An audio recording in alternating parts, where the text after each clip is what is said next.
بسم اللہ الرحمن الرحیم۔ السلام علیکم ورحمۃ اللہ وبرکاتہ۔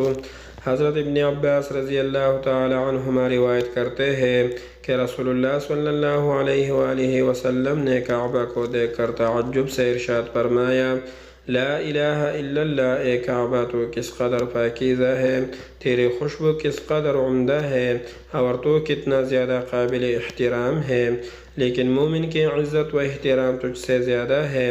اللہ تعالیٰ نے تجھ کو قابل احترام بنایا ہے، اور اسی طرح مومن کا ایمان، خون اور عزت بھی قابل احترام بنایا ہے، اور اسی وجہ سے اس بات کو بھی حرام قرار دیا ہے کہ ہم مومن کے بارے میں ذرا بھی بدگمانی کریں۔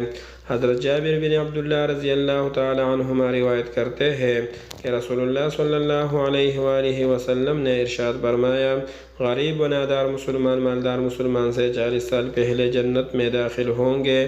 اللہ تعالی ہم سب مسلمانوں کا حامی و ناصر ہو، آمین ثم آمین۔ ویڈیو کو لائک، کمنٹ اور شیئر ضرور کیجیے، اور چینل کو سبسکرائب کیجیے۔ شکریہ۔